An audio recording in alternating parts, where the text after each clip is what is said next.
5 times a day, every day, the call resounds across the planet. Over 1 billion followers of Islam turn their gaze and their hearts in one direction, performing namaz. This is a ritual prescribed to them by the Prophet Muhammad, a moment of union with Allah. Their prayers are directed toward the sacred stone in the city of Mecca, where they immerse themselves in contemplation of their faith. In these moments, they become one, demonstrating their unwavering solidarity. For them, Muhammad is the messenger of the Almighty. The Quran is his sacred word, and Mecca is the center of their spiritual universe. Yet, in the quiet of laboratories and dusty excavation fields, recent archaeological discoveries have forced scientists to ask uncomfortable questions. Facts that for centuries were considered the unshakable foundation of Islamic history are being called into question. Researchers are meticulously examining ancient evidence, cross-examining it, and trying to understand how new data might impact long-held beliefs. Today, we stand on the threshold of a revolution in our understanding of the past, as we now have analytical tools at our disposal that previous generations could not have dreamed of. Modern technology allows us, as if in a time machine, to travel back to the early years of Islam and lift the veil on mysteries that have long baffled historians.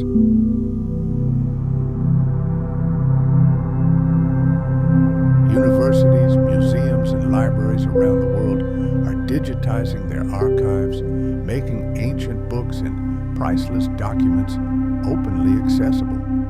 Now, a few clicks of a mouse are all it takes to verify an ancient manuscript or study a map. Both professional scientists and amateur enthusiasts can pinpoint the locations of ancient settlements and study landscape details with incredible accuracy using satellite technology.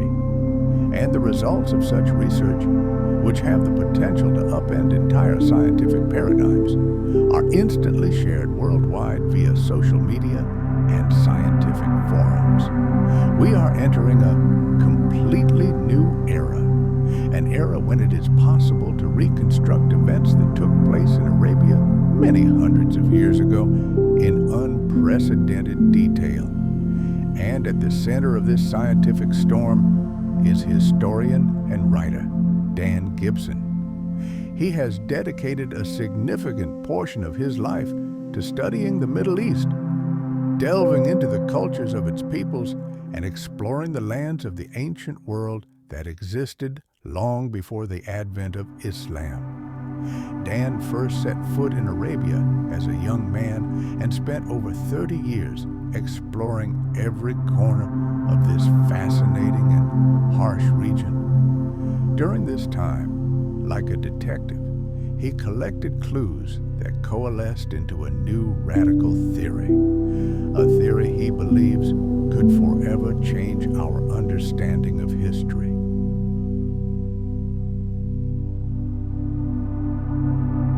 But in recent years, some historians have begun to express tentative doubts.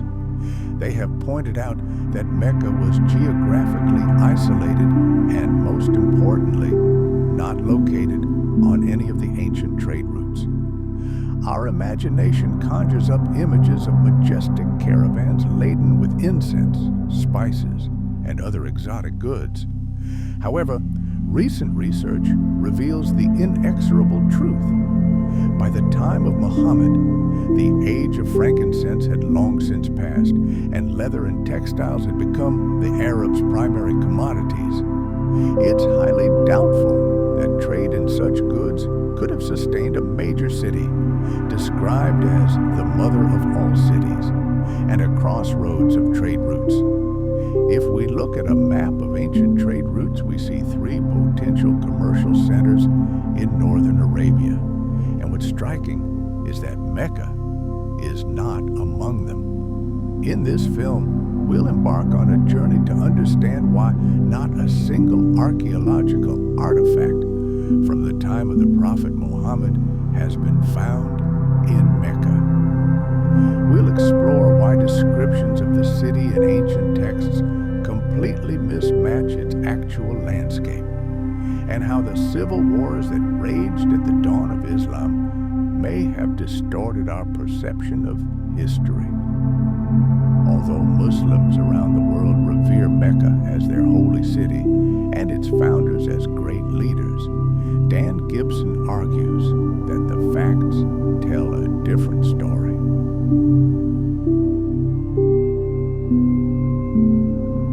In his many years of research into Arab history, he has found evidence that the cradle of Islam was not in Mecca, but much further north, in northern Arabia. Until now, no one has questioned the sanctity of this city.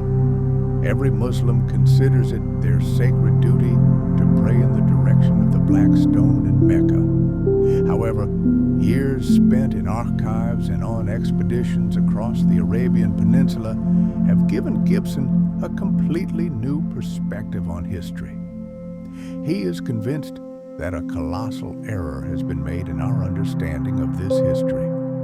This is not a deliberate lie, not a malicious intent, but rather a tragic misunderstanding concerning the events that occurred during the turbulent years when Islam was in its infancy. Later, Islamic writers, striving for order, corrected what they considered errors in the early texts, unaware that they were actually correcting the truth. Is it possible that over 1 billion people who profess Islam actually have no idea how and where their religion originated? If so, what implications does this have for the average believer who wholeheartedly strives to follow the teachings of the Prophet Muhammad? To answer these questions, we must delve into an era and context that remains a mystery to many of us. For centuries, we've studied the history of the classical world and the great empires of the Middle East, but we've paid criminally little attention to the history of Arabia itself.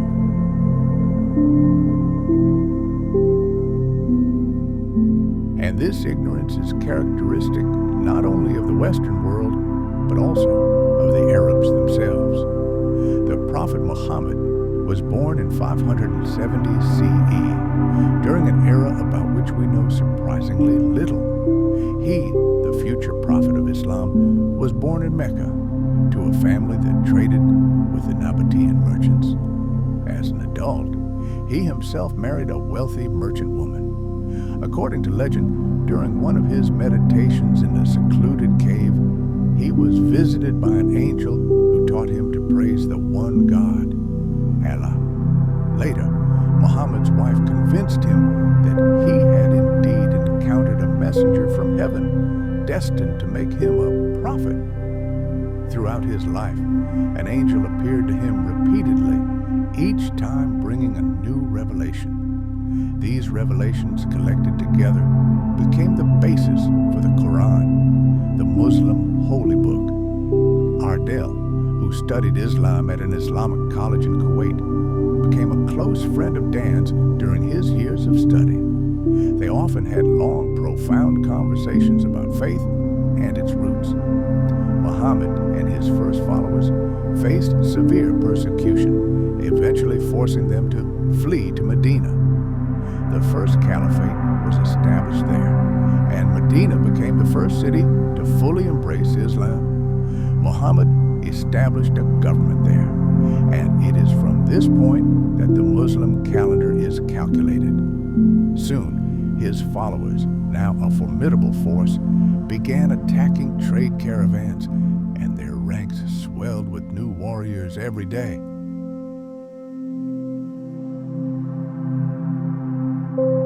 Eventually, they became a significant military force, controlling virtually all of Arabia. Muhammad, who dreamed of spreading Islam throughout the world, died unexpectedly. His death sparked fierce disputes over succession, which escalated into bloody civil wars. But despite all the internal discord, the dream of spreading the faith lived on. Ultimately, the armies of Islam reached the gates of Byzantium and Persia, taking control of vast territories in North Africa and Central Asia. Today, Islam is the second largest world religion. There's an unwritten rule in the Middle East.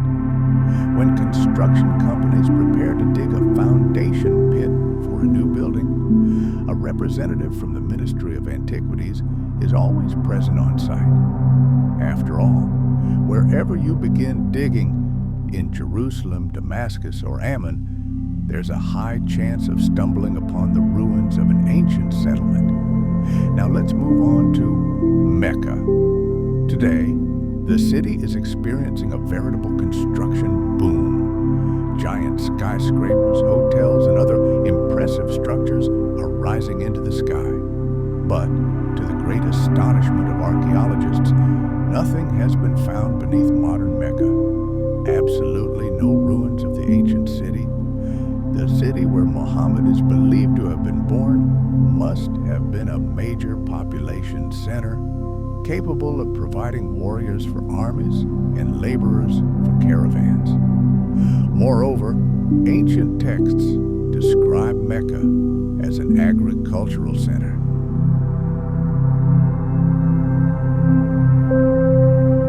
There's a hadith that mentions the Prophet Muhammad traveling until he reached the mountains of Mecca and its valleys.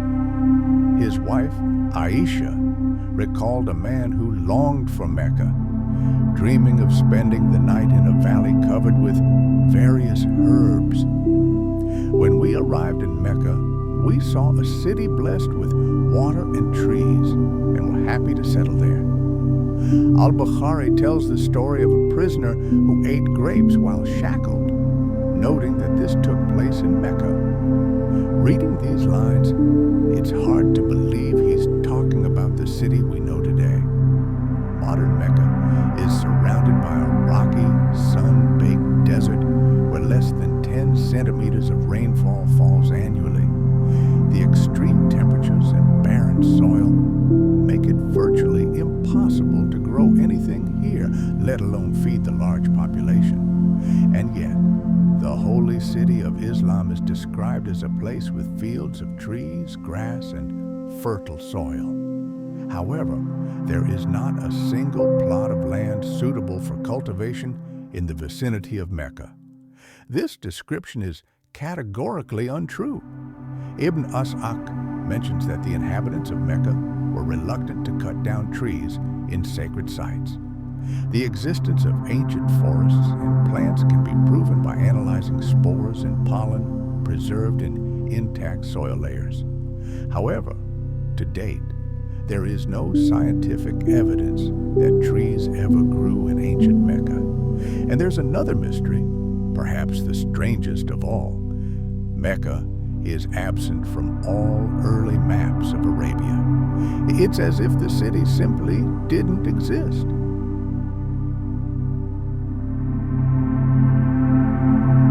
Imagine a great trading city, a center of civilization whose name should have thundered through the chronicles of antiquity.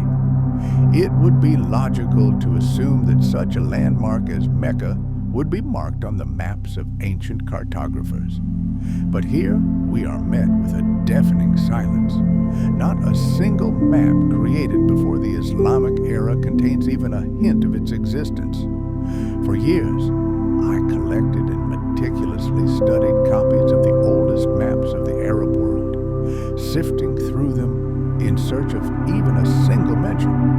The result was zero. Before the advent of Islam, Mecca simply did not appear on maps. Moreover, the very name Mecca doesn't appear in any literary texts until 740 CE. Consider this figure a full 130 years after the birth of Islam. Isn't that astonishing? A full 120 years of Islamic history pass, and neighboring peoples seem unaware of this city's existence. How is this possible? boasted a vast metropolis capable of fielding thousands of armies, a city with a developed agriculture where trees, herbs, fruits, and grapes grew, remain a ghost town to the rest of the world? How could a city with its fortified walls, majestic temples, and public buildings escape the notice of chroniclers of neighboring civilizations, especially if it was, as claimed, a major trading hub connecting everyone and everything? When we begin to study the archaeological layers of this site, the picture becomes even stranger.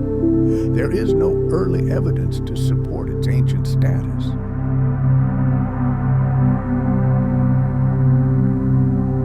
It was an insignificant settlement, not even located on the main trade routes of the time. It's no wonder that many modern historians are inclined to believe that all early stories associated with Islam are nothing more than beautiful myths.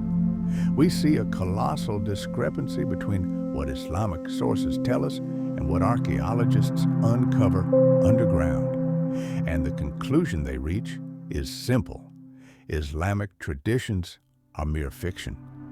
However, over the years of my research, I have come to a completely different conclusion. What if these early accounts are not myths, but accurate descriptions, but of a completely different place, a place that perfectly matches all these characteristics? I dare to suggest that the Prophet Muhammad was born and raised in a different city, and that millions of Muslims today, following a centuries-old tradition, are directing their prayers in the wrong direction.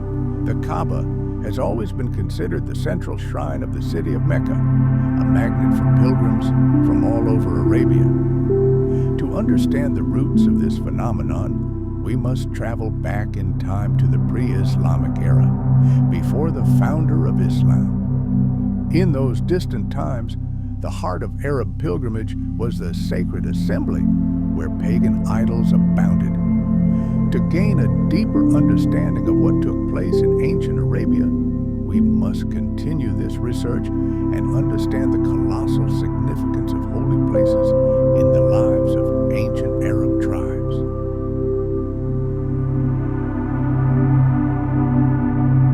Since time immemorial, the religions of the Middle East have been inextricably linked to the land. Deities were not universal and all-encompassing. They were tied to specific territories. Modern scholars, whose thinking is often shaped by Greco-Roman notions of the pantheon of gods, sometimes overlook this fundamental detail. For the ancient Arab, there were the gods of Mesopotamia, the gods of Egypt, and the gods of Greece. Arab merchants, whose caravans crossed these lands, treated local deities with respect. They had no enmity with foreign gods. However, their concept of the divine was different. They rejected the idea of God in human or animal form. For example, one god might be represented as a simple cube, while another as a triangle. Each was the deity of their own land, and upon entering this land, the traveler paid them due respect. This worldview naturally led to entire areas and specific places becoming sacred, dedicated to one god or another. This could be the area around a temple, an entire valley, or a secluded spot in the middle of a lifeless desert. In such holy places, people could gather in complete safety, even in the presence of their sworn enemies, because on sacred ground, any violence was strictly forbidden. Let's travel to the picturesque Wadi Rum Valley in the south of modern-day Jordan. Travelers arriving here are so stunned by the Martian landscapes and majestic cliffs that they often forget about the ancient temple dedicated to the goddess Alat.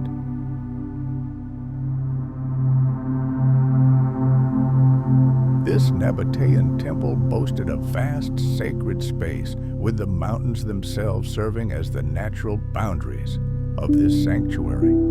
Before the advent of Islam, the Arabs were divided into countless tribes, each worshiping its own gods. These tribes often waged bloody wars among themselves.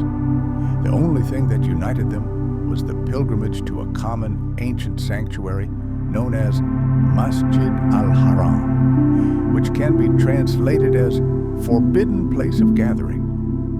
The word masjid in those days did not mean a mosque, but simply a place where people gathered.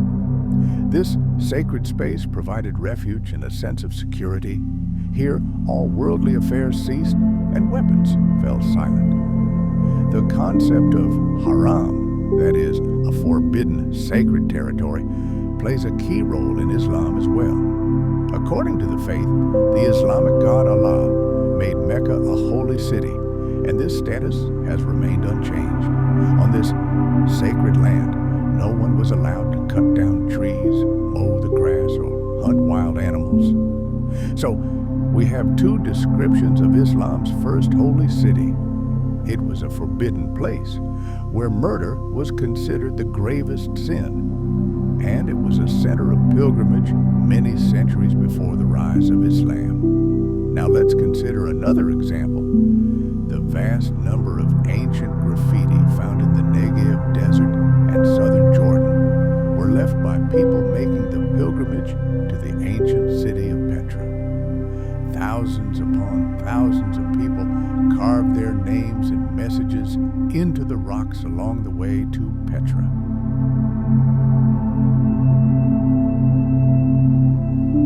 And this brings us to certain questions. Mecca was unknown on maps or in literature before and during the rise of Islam. The grandiose epithets, center of trade routes, mother of all cities, heart of ancient pilgrimage, find no basis in reality. How then can we solve this historical conundrum? The answer, it seems to me, lies in the very essence of Islam. Today, no one doubts that the Qibla, the direction of prayer, points to Mecca in Saudi Arabia. However, the Quran states that Muslims have a Qibla, but never mentions the name of the city where it was originally established. The sacred text only refers to the Masjid al-Haram, or forbidden place of prayer. Muslims are convinced that in their earliest years, they prayed facing Jerusalem. According to Islamic sources, in 634 CE, the Prophet Muhammad changed the direction of the Qibla to Mecca. This was proclaimed in the second surah of the Quran. Thus have we appointed for you a Qibla. Indeed, this is a great change. So turn your faces towards the Masjid al-Haram, wherever you may be. As a historian studying the Arabian Peninsula, I've always been obsessed with finding this original Qibla. I've been incredibly curious about where Muhammad actually faced before this great shift. Some say Jerusalem, others Syria, and still others suggest something entirely different.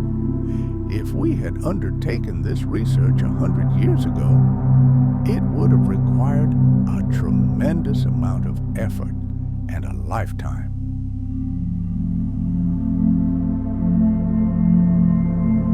Nevertheless, some mosques have retained their original appearance. For example, in Medina, there is a mosque known as the Mosque of the Two Qiblas. According to Islamic history, it was here during prayer that the change occurred. The imam, who was leading the prayer, was forced to turn around and begin praying towards Mecca. Muslims have a ready answer to the question of where he was originally facing. They are certain that his prayer was directed toward Jerusalem. Today, the Mosque of the Two Qiblas, of course, faces Mecca. However, in 1987, the old mosque was completely demolished to make way for a new one. During archaeological excavations, the foundations of the old building were discovered. This discovery proved that the Qibla wall indeed faced north toward Jerusalem. Thus, Muslims believe that the Qibla originally faced Jerusalem, not Mecca. There's a simple way to test this.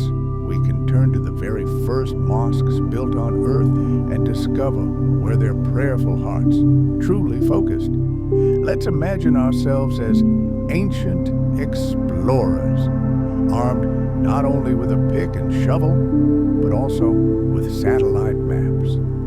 What if we plotted the coordinates of the world's oldest mosques on them and drew lines indicating the direction in which the first Muslims prayed? One of three possible scenarios would unfold before us. Either these lines would scatter in chaotic disarray, pointing in different directions, or, as tradition dictates, they would all converge on a single point, Jerusalem.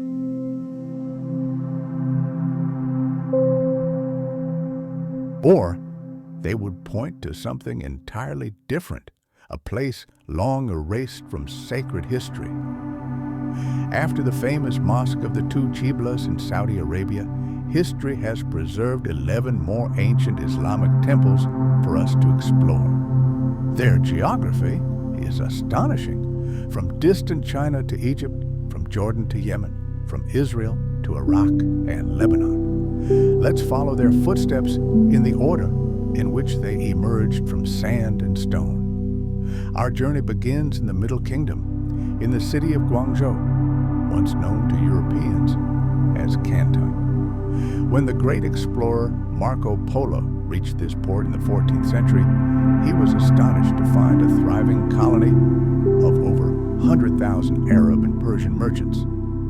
Trade routes between Arabia and China had existed for centuries, and chronicles have preserved astonishing accounts.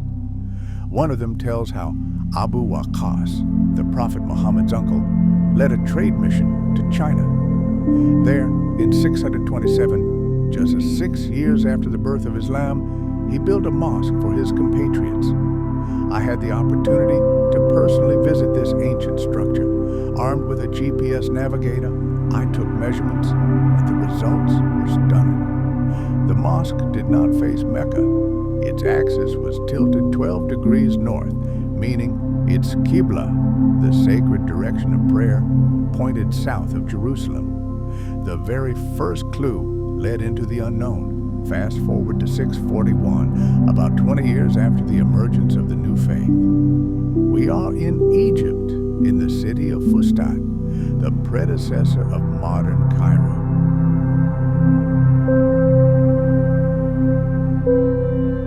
Here, the next oldest mosque was built.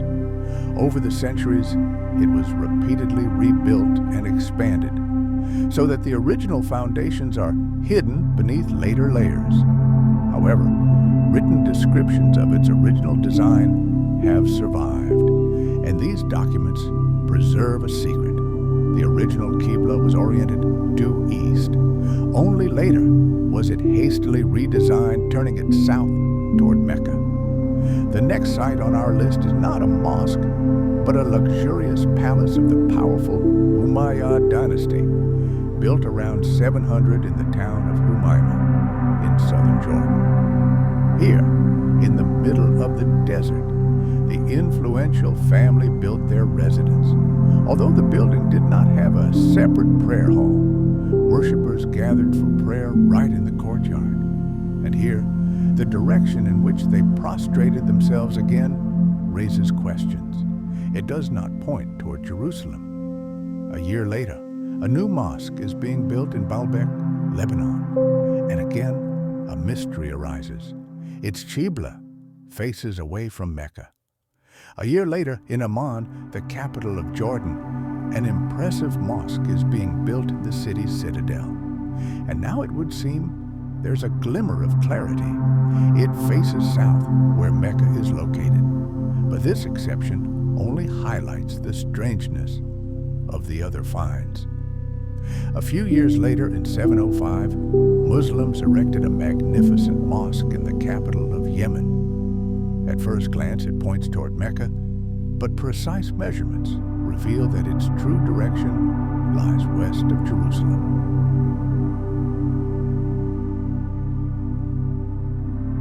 And the following year, 706, rulers of the Umayyad dynasty built the enormous palace complex of Khirbat el-Minya in Israel, right on the picturesque shores of the Sea of Galilee.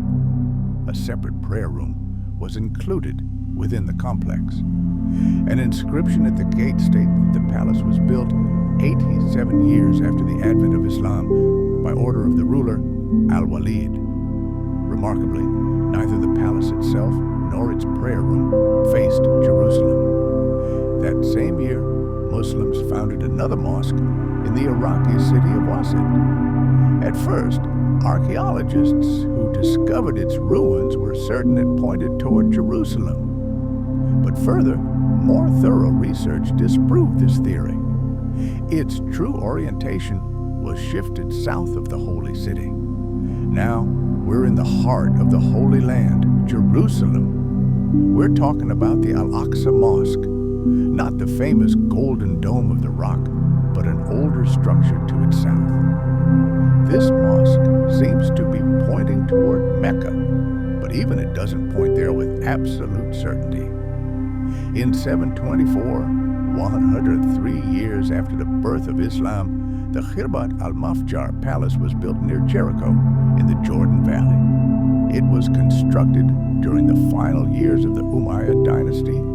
Studying the plan of this magnificent structure, we see that both the palace and the mosque within it faced due south, but again, past Mecca.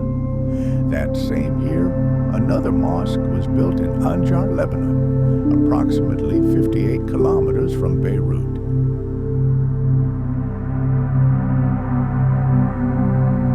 It lasted only 30 years, after which it fell into disrepair and was abandoned forever. Since it was never rebuilt, it has been preserved as a time capsule. Determining its Qibla is easy. It points neither to Mecca nor to Jerusalem. And now comes the moment of truth. Let's plot all these ancient structures on a single map. The picture that emerges from the interweaving of these lines is simply astonishing. During the 1st century of Islam, mosques were built all over the world, and with rare exceptions, they all faced neither Mecca nor Jerusalem. Every surviving temple from that era, no matter where they were built, north, south, east, or west, facing the same point in southern Jordan. This is no accident, no mistake by the ancient builders. All the clues lead to a single place, and that place is the ancient city of Petra. Yes, the very Petra we know today, a city carved into the red rocks, a popular tourist destination where people flock from all over the world to admire its majestic temples and tombs. Could it be that Petra is the very mother of all cities spoken of in the Quran? That it was the center of ancient Arab pilgrimage? Could Petra have been the birthplace of the Prophet Muhammad and the birthplace of Islam? Every self-respecting Muslim will tell me that Muslims initially prayed facing Jerusalem. They know this from the works of the great theologian al-Bukhari, and I don't dispute his assertions.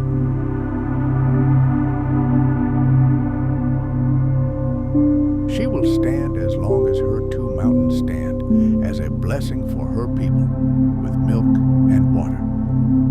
The word Becca itself comes from an ancient Semitic root meaning to weep or to lament. It is a place of mourning. This name was never applied to Jerusalem. In the Bible, it appears only once in a psalm that mentions the Valley of Weeping. But the Quran also speaks of a valley of weeping, where Hagar mourned her son Ishmael. However, the Quran places this story specifically in Becca. The ancient site of the Kaaba was in a valley, while Jerusalem stands on a mountaintop. The answer to this mystery, in my opinion, is obvious. Petra has survived numerous devastating earthquakes. One of the most powerful occurred in 551, just 19 years before the birth of Muhammad. It is reported that during this catastrophe, much of the city was destroyed. Petra could well be called the Valley of Weeping, as countless people perished under the rubble throughout its history. But if Petra is Islam's holiest city, there must be evidence that Muhammad's tribe, the Quraysh, lived in the surrounding area.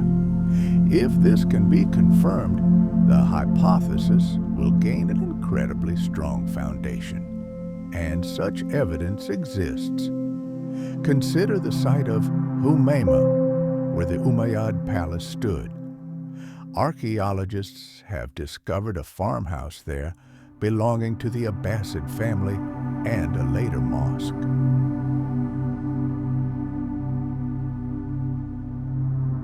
In the parched deserts where dinosaur remains are often found, such soil simply does not exist. These are barren, rocky lands.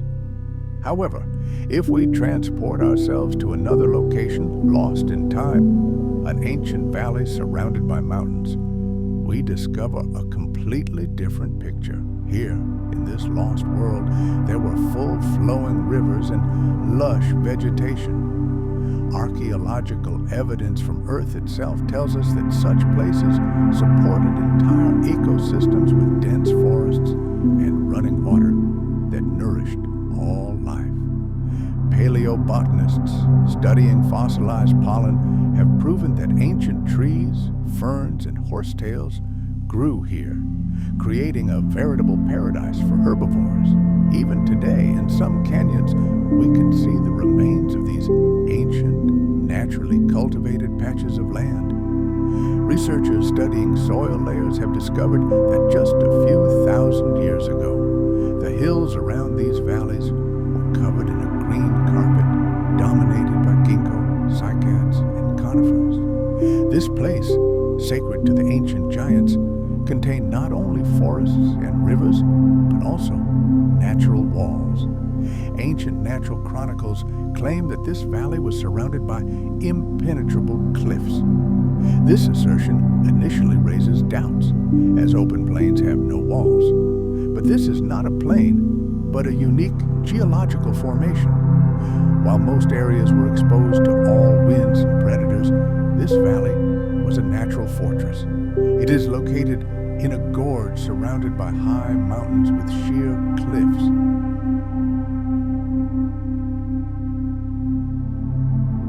When only a few species had reached gigantic proportions, one young predator, returning to his native valley after a long absence, discovered his mate was ready to mate.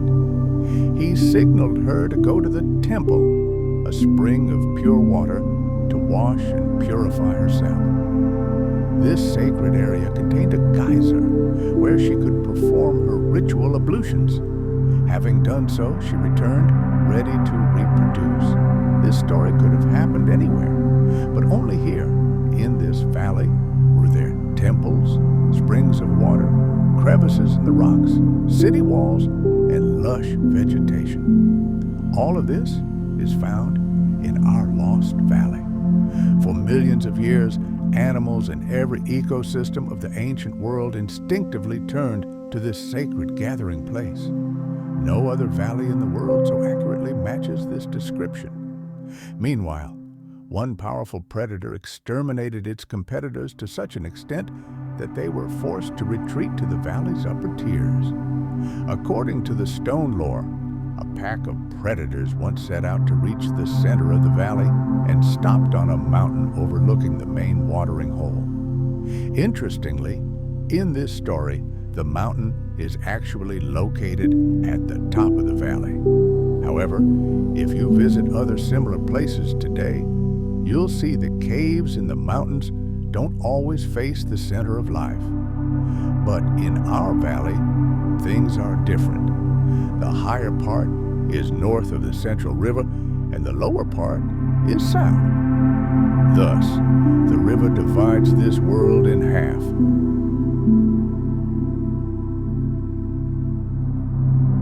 If this valley is a sacred place, then the cave where the apex predator received his first revelation of power must be located here. Ancient traces indicate that the cave faced the valley, its entrance positioned so that the dominant could easily ascend and descend. If this is true, then I believe I know its exact location. This cave displays numerous claw marks left by the ancient inhabitants, and at the top is a majestic, crescent-shaped grotto. It was here that young predators would come to meditate on the laws of survival and solitude. The description and location of this cave are entirely consistent with ancient records. According to them, the caves were located near the center of the valley, with their entrance facing it. This indicates that the animals spent time here preparing for the hunt and asserting their territorial rights. I believe this is one of the most iconic places in the entire ancient world, and it is located here in this lost valley. The laws of nature dictate that every creature must face its opponent during combat. However, there was also a forbidden gathering place, which was not a den, but a wide area marked with special stones demarcating the boundaries of a sacred area where killing was prohibited. To mark such an area, special stones were needed. Simple small boulders would have been lost among the other desert rocks. The stones had to be impressive and possess unique features to clearly delineate the sacred territory.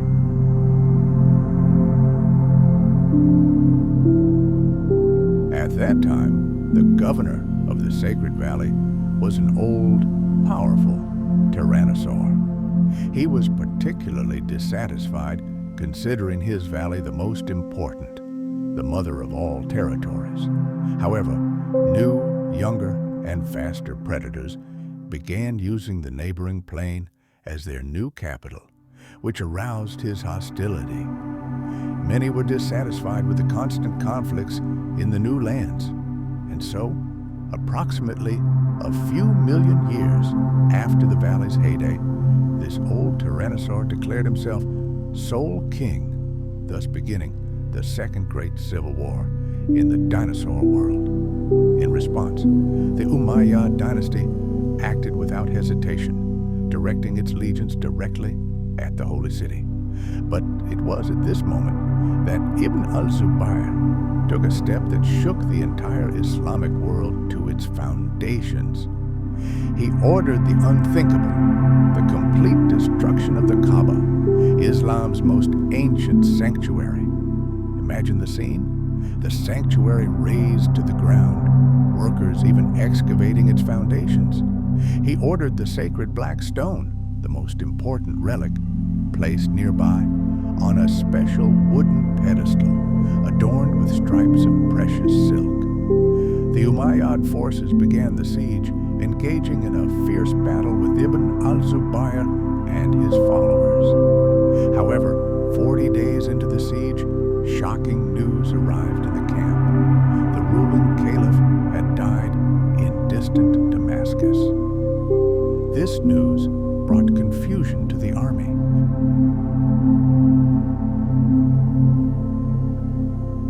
The generals insisted that the battle was not over, but they needed to return to the capital immediately to participate in the election of a new ruler. Members of the Umayyad ruling family who had arrived on the battlefield demanded the same: break camp and march back to Damascus under the protection of the entire army. And here, at this moment in history, we encounter a stunning mystery involving dates and distances.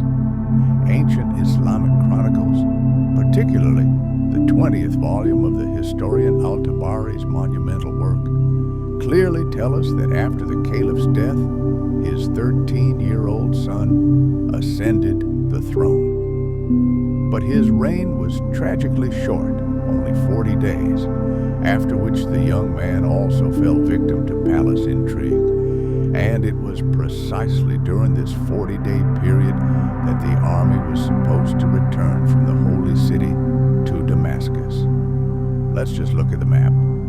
A massive army, slowly creeping across the desert, had to cover almost 400 kilometers.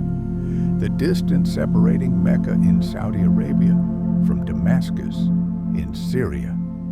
Even if they traveled at the incredible speed of 30 kilometers per day for the time, the journey would have taken them a full 43 days. Now, add to that the time it took a messenger to deliver news of the caliph's death, the time it took to decide to return, and the time it took to assemble a huge army. Put it all together, and we realize the time frame simply doesn't add up.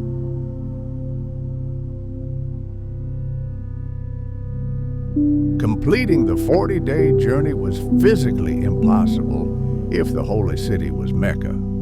However, if we assume that the holy city was Petra, the distance is reduced dramatically, and the entire chronology of events suddenly becomes perfectly logical. This problem of enormous distances is a real headache for historians, as Mecca in Saudi Arabia is too far away to fit into many stories from the early period of Islam. The ensuing lull in the war leaves us with little room for conjecture about what actually happened. During this respite, Ibn al-Zubayr gained precious time to rebuild his defenses and prepare for the inevitable return of the Umayyad army. And here I would like to, once again, turn to the works of the great historian al-Tabari. He collected a colossal amount of material and described the events that occurred in every year of the Islamic era. He devoted entire chapters, sometimes even two, to certain dates. But there is something striking, a certain anomaly in his works. The battle for the holy city lasted for several years, but the year 70 on the Islamic calendar remains shrouded in mystery. Just think about it. At-Tabari devotes 15 pages to describing the events of 1969 and a full 27 pages to 1971. But where is 1970?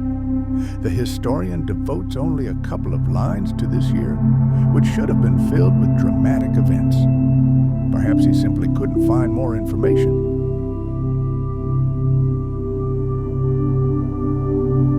Or perhaps, more likely, later editors deliberately deleted this year from his chronicles. Yet even these few lines are an invaluable source of information. They reveal astonishing details. The account states that Musa ibn al-Zubayr, apparently the brother of the rebellion's leader, Abdullah, delivered supplies to the holy city. But these weren't swords and spears. The text mentions that he brought a huge number of horses and camels. This suggests that in that mysterious year, Ibn al-Zubayr's followers were preparing not for battle, but for a mass exodus south from Petra, deep into the Arabian desert, in search of a new safe place where they could establish a new citadel. Unfortunately, the details of this great migration have been lost or erased from al-Tabari's works, but we do know that they received thousands of horses and camels, the transport necessary to move such a large number of people. The lull in the war lasted into the following year. Ibn al-Zubayr decided to use this time for a grand religious project, the restoration of the Kaaba. However, al-Tabari doesn't tell us the most important thing. Where exactly was this new Kaaba built? In besieged Petra, or in a new, safer location in distant Mecca?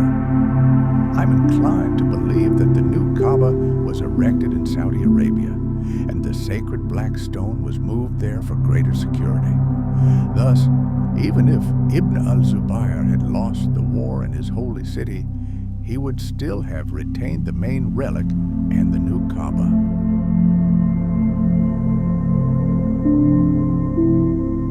As soon as a new caliph was installed in Damascus, the Umayyad army returned. This time, it was even larger and better armed. They brought with them the most powerful siege weapon of the time, giant catapults. This event marked the beginning of the famous Manjanique War. The siege lasted 6 months and 17 nights. One eyewitness recounted watching the catapults at work. The sky roared, lightning flashed, and the thunderclaps drowned out the whistle of the flying stones, making their deadly impacts even more sudden. During one such barrage, Ibn al-Zubayr took refuge in the rubble near the Kaaba. This provoked a new, even more ferocious attack, which finally razed the entire sacred quarter to the ground. Ibn al-Zubayr suffered a crushing defeat. When the city of Kufa in Iraq was one of the centers of the Islamic world, a great schism arose over the most fundamental ritual, which direction one should pray, Petra or Mecca. The magnificent Islamic empire fractured and split in two. Initially, the Umayyad dynasty, ruling from Damascus, directed its prayers toward Petra. However, after their defeat in the civil war, the eastern part of the empire came under the control of a new dynasty, the Abbasids, and absolutely every mosque built during this period now faced Mecca. We are literally witnessing a 1,000-year-old tradition change before our eyes.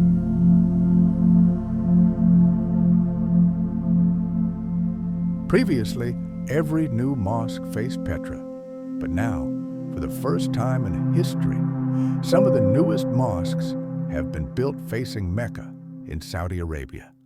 But a serious problem remained: what to do with the old mosques that still faced Petra.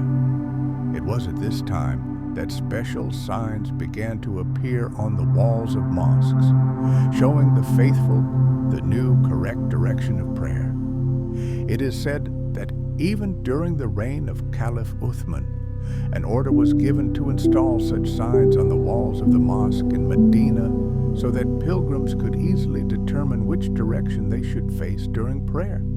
This seems a very strange development.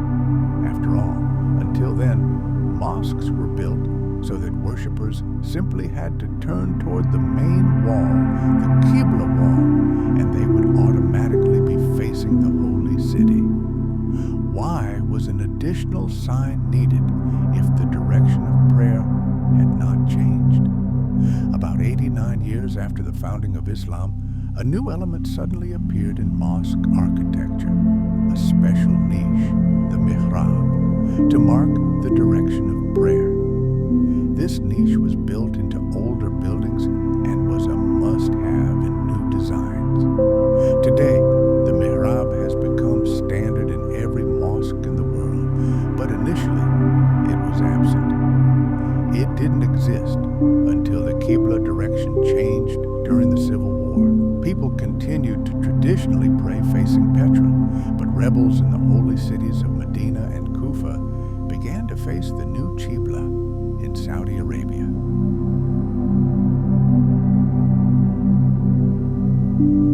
This occurred just as the Kufa army captured the region. There's a famous phrase that may seem strange: "We are a people who face the same Qibla as you." Most historians interpret it simply as confirmation that all Muslims share the same Qibla. However, given that evidence of a change in prayer direction was found at that time, this phrase takes on a whole new profound meaning. The people of Kufa began to support Ibn al-Zubayr and recognized his new Qibla, and this becomes the key to understanding many subsequent events. And although Ibn al-Zubayr himself ultimately perishes and seemingly loses the war, It was the city of Kufa that would play a crucial role in the rise of the new Abbasid dynasty.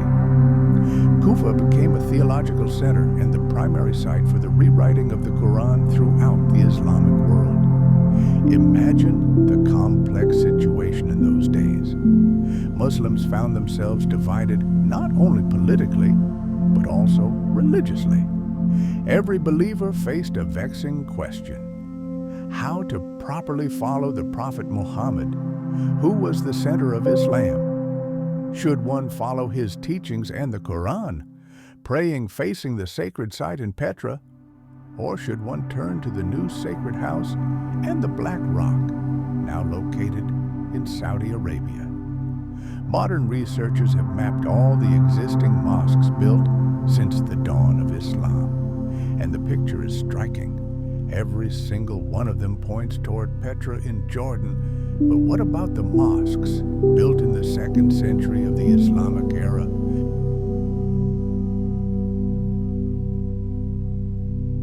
Here in distant Bangor, in what is now Pakistan, a new religious building is being erected.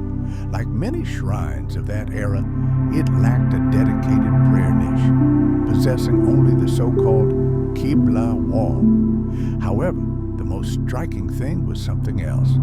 This wall faced precisely in the direction of Mecca, a city in the heart of Saudi Arabia. It was the first temple known to us whose spiritual vector was unmistakably directed toward Mecca. Perhaps other similar structures have been lost to the sands of time, but this particular mosque has survived, silently bearing witness to epochal changes. Just think, it was built a full century after the death of the Prophet Muhammad. This fact, according to historians, challenges established canons and traditional views of the early history of Islam, forcing us to re-examine everything we knew before.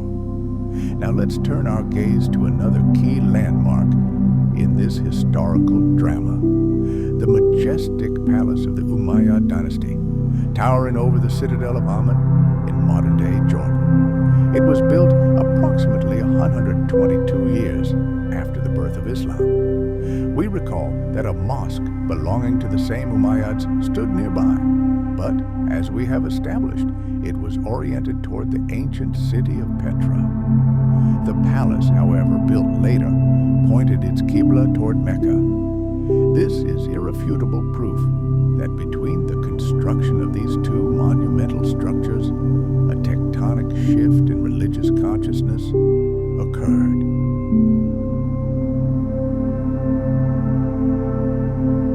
Construction was completed in 767. This colossal city, a true colossus of its time, stretched over 2 kilometers in diameter. And what do we see when we examine its plan? The city's main mosque, its spiritual heart, did not yet have a prayer niche. One of the walls, the Qibla wall, served this purpose, and it faced Mecca directly. From that point on, all mosques built by the powerful Abbasid rulers would follow this new canon. When all these facts are put together, a striking picture emerges.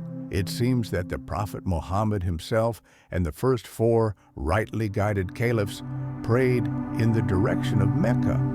Then, with the rise of the Umayyads ruling from Damascus, Petra became the sacred direction. But at the end of their reign, something happened that shook the world. The builders were thrown into confusion. Some continued to look toward Petra, others toward Mecca, and still others tried to find a compromise, choosing a neutral direction between the two cities. This discord split the Islamic world in two. In the east, under the Abbasids of Iraq, Mecca had established itself. In the west, in North Africa and Spain, where the descendants of the Umayyads still ruled, people remained faithful to the old traditions. But they faced an insoluble dilemma. Their traditional holy center, Petra, had, as we shall see, been desecrated and destroyed. Praying in its direction was no longer possible.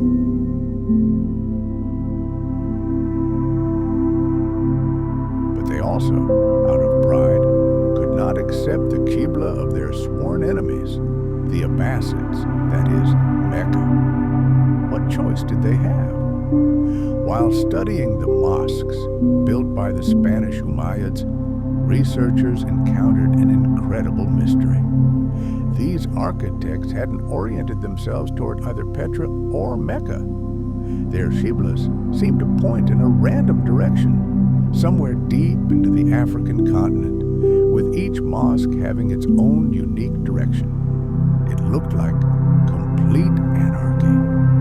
However, when all these directions were mapped, a shocking pattern emerged. All the qiblas of mosques in North Africa and Spain were laid strictly parallel to an imaginary line connecting Petra and Mecca. Unable to choose between the two holy sites, they came up with a brilliant and at the same time desperate solution, praying in the direction parallel to the Great Schism. If doubt still remained, let's return to the events of the Second Islamic Civil War. Recall how the rebel Ibn Zubayr entrenched himself in the Holy City and the Syrian Umayyad army laid siege to it. The siege lasted 4 long months, and then in October, the Syrians rolled a monstrous catapult up to the city walls and began shelling, hurling boulders directly at the heart of the holy sites. How is this even possible? Usually siege engines strike walls and houses on the outskirts, but chronicles claim that the stones fell right into the center of the city, striking the holy sites.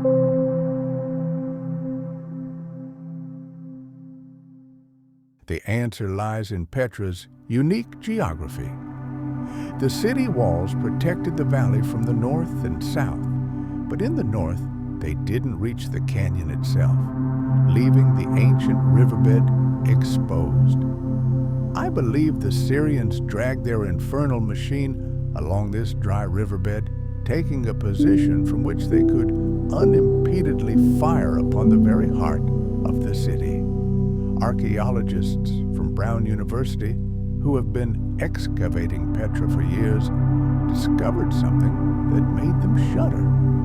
In the area of the so-called Great Temple, they found irrefutable evidence of this sacrilege. Doorways had been hastily reinforced, converted into loopholes. People were preparing for a desperate defense. But that's not all. During excavations, archaeologists discovered over 400 stone catapult balls, silent witnesses to that horrific battle. These stones, found in the right place and dating back to the right time, provide compelling evidence that the battle took place here and that the original Kaaba stood very close by. It was this event that triggered the final schism. There were the traditionalists loyal to Petra, the reformers who chose Mecca, and those who tried to find a middle way. Petra's fate was tragic. Powerful earthquakes rocked the region, reducing temples, palaces, and homes to rubble. The damage was so devastating that the city never recovered. Evidence of the original Kaaba disappeared. What the catapult stones didn't destroy, Ibn Zubayr himself destroyed.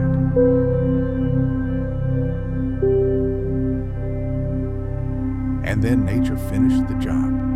The earthquake damaged the ancient dam, and raging torrents of water swept through the valley year after year, washing away the last traces of a glorious past. About 150 years after the birth of Islam, the name Petra was completely forgotten. Over time, the two distinct holy sites merged in popular memory into one, Mecca in Saudi Arabia. From that moment on, all prayers in the Islamic world were directed there alone. And only today, thanks to modern technology, satellite imagery, and the global internet, have scholars from around the world been able to once again lift the curtain of time and peer into this dramatic era. understand the scale of this historical amnesia, one must understand another fact. A veritable literary vacuum developed in the early Islamic Empire. Zealous followers of the new faith systematically destroyed books, erased inscriptions, and burned entire libraries. They disposed of all literature except the Quran, the sacred text that was essentially a record of the Prophet Muhammad's revelations, preserved in people's memories. History wasn't simply forgotten, it was deliberately erased. The story of the great destruction of knowledge, unfortunately, has a solid documentary basis. One of the most striking pieces of evidence is a correspondence dating back to 640 CE. Picture this. Muslim armies, led by General Amr, have just conquered Egypt, the treasure trove of the ancient world.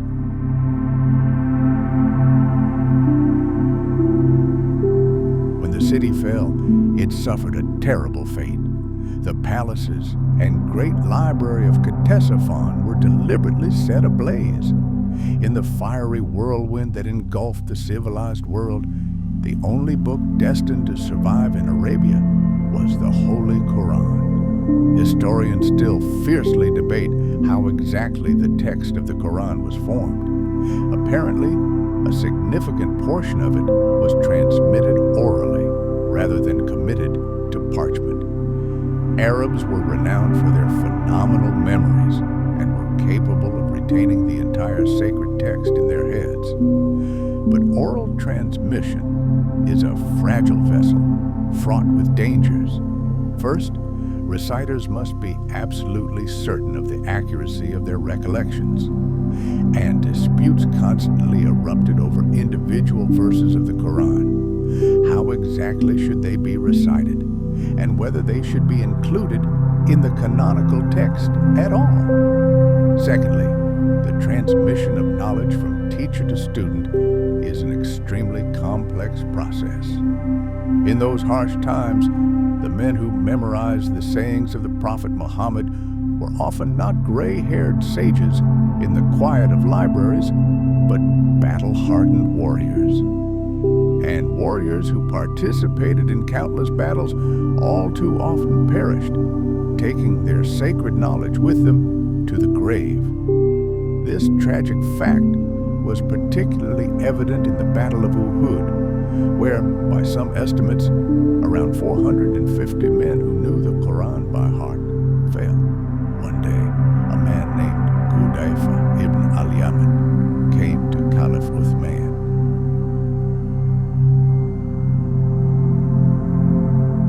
At the time, the armies of Damascus and Iraq were waging war for control of Armenia and Azerbaijan. Hudayfa was alarmed. He saw that warriors from different regions had serious differences in their interpretation of the Quran. He appealed to Uthman, protect this nation from a schism in its understanding of the sacred revelation. Uthman responded with lightning speed.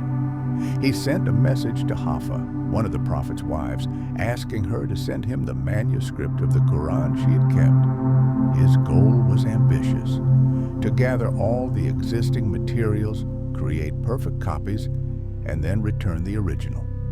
Hafsa promptly dispatched the manuscript, and a group of the finest scribes assembled for the titanic task. Uthman addressed 3 experts from the Quraysh tribe with the order: write a new version in your dialect, for it was in it that the Quran was revealed. After several copies had been produced, Uthman returned the precious original to Hafsa. Then came an order that would have shaken any culture that valued the written word. He sent one master copy to every province of his vast empire and ordered the burning of all remaining Quranic materials, whether individual fragments or complete manuscripts. The flames that had consumed the wisdom of Alexandria and Ctesiphon now consumed not the wisdom of others, but their own. But even such radical measures couldn't stop the disputes. When new approved copies of the Quran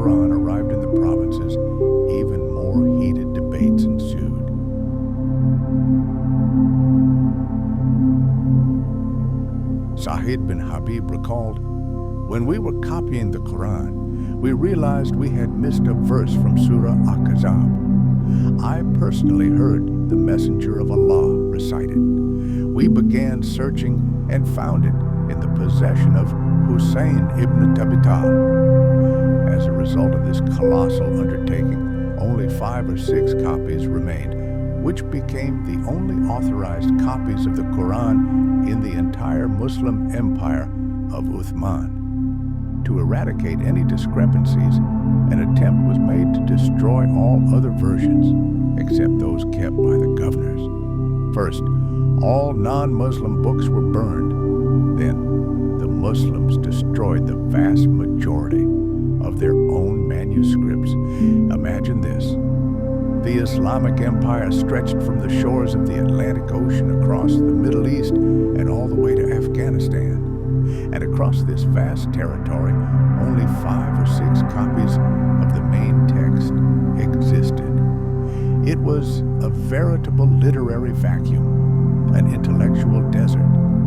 Later, when the Abbasid dynasty seized power in the empire, they recognized this catastrophic lack of historical memory and set out to remedy it. But a new, even more insidious problem arose. They sought to create not just history, but their own advantageous version of Islamic history, one that would reflect their political ambitions. Therefore, all materials collected under Abbasid control essentially represented a politically correct interpretation of the past.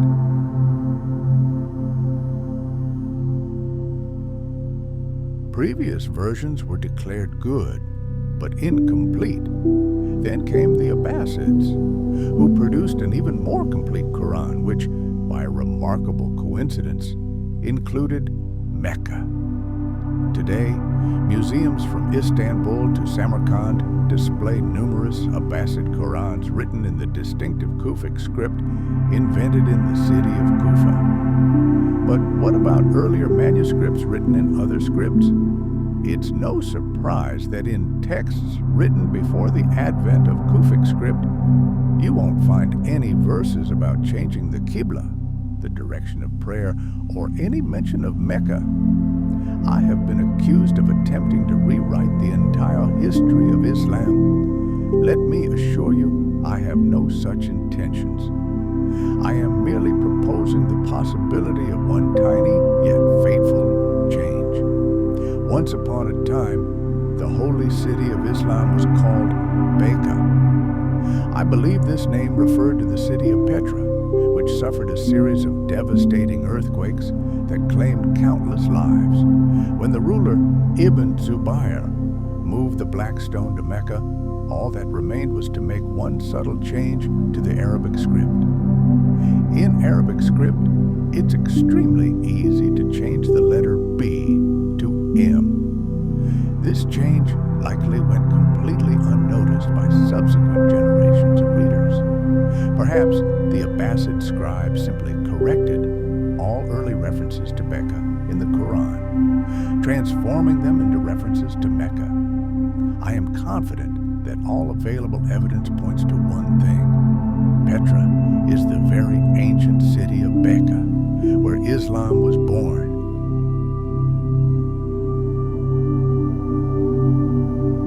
All the ancient mosques built in the first centuries of Islam pointed their mihrabs not toward Mecca. They looked toward Petra, toward a city whose name may have been erased from history with the stroke of a pen.